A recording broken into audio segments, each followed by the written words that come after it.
আসসালামু আলাইকুম। আশা করি সবাই ভালো আছেন।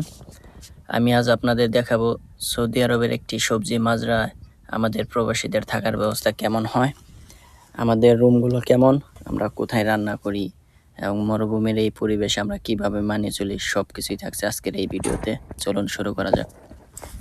তো প্রথমে আমি আমার রুমের দরজা খুলতেছি। আসলে এটা হলো একটা খেমা, এর ভিতরে মানে থাকা হয়, রুমের মতো বানানো হয়েছে।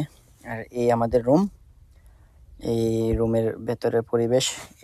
এইখানে একজন থাকে, তারপরে এই যে একটা সিট, এইখানে একজন, তারপরে একটা সিট এইখানে একজন, এইখানে একজন, আর এইখানে একজন।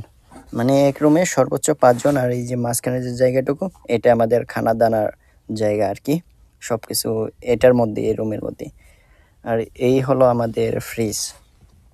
ফ্রিজে আসলে কিছু নাই, তারপর দেখাতে হলো। তো এই আর কি অবস্থা। তারপর আপনাদেরকে আরেকটি রুম দেখাইতেছি। পেছনে এটা যা দেখতে পাচ্ছেন, এটা একটা এসি, এটা মুকাইব বলে।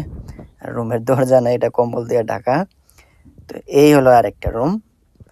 এই রুমে আপনার একজন থাকে আপাতত। তো এই আর কি রুমের অবস্থা। এই দরজা না থাকার কারণে আপনার কম্বল দিয়ে দরজা বানানো নিছে। আর এইটা হলো আমাদের মূলত একটা কিচেন রুম।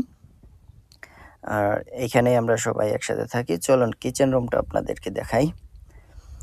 তো আমি যাচ্ছি কিচেন রুমে।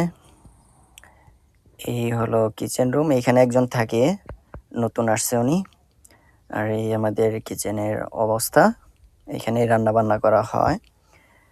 তো এই আর কি পরিবেশ। তো সব কিছু মিলে আমাদেরকে মানায় নিতে হয় আর কি, কিছু করার নাই ভাই, প্রবাস জীবনটা এমনই।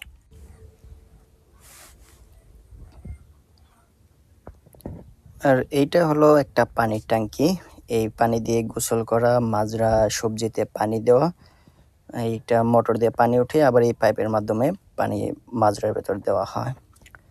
এই আর কি অবস্থা। আর এইটা হলো আমাদের খাবার পানির ট্যাঙ্কি, এই পানি আমরা পান করি। তারপরে এই যে একটা বিমান দেখতেছেন আসতেছে, আসলে আমরা মূলত আছি সৌদি আরব আল কাসিম এয়ারপোর্টের একদম কাছে। মানে এখানে একটা তারে বেড়া বর্ডার আছে, এই বর্ডার এই সাইড আমাদের মাজরা, আর বাকিটা আপনার এয়ারপোর্টের ওই যে আপনারা দেখতে পাচ্ছেন যে কন্টেনারগুলো, মানে ঘরের মতো, এটাই আর কি এয়ারপোর্টের ভেতরে। এখন এই বিমানটা ওইখানে ল্যান্ড করবে এর ভেতরে। ওই দেখতে পাচ্ছেন যে বিমানটা ওইখানে যাইতেছে, ল্যান্ড করতেছে আর কি। তো অনেক বিমান দেখা যায়, আসা যাওয়া করে প্রত্যেক দিন। তো যাই হোক, তারপরে সব কিছু মিলে আলহামদুলিল্লাহ। তো এইটা আপনার গিয়া আমাদের মাজরার এরিয়া, এখানে আপনার সবজি লাগানো হয়েছে, যে ধনেপাতা, লাল শাক, আপনার পালং শাক, অনেক কিছু আর কি। তো আসলে ভাই প্রবাস জীবনটা এমনই, সব কিছু মানায় নিতে হয় আর কি। যদি ভিডিওটা ভালো লাগে, লাইক, কমেন্ট, সাবস্ক্রাইব, ফলো করে পাশে থাকবেন। আসসালামু আলাইকুম।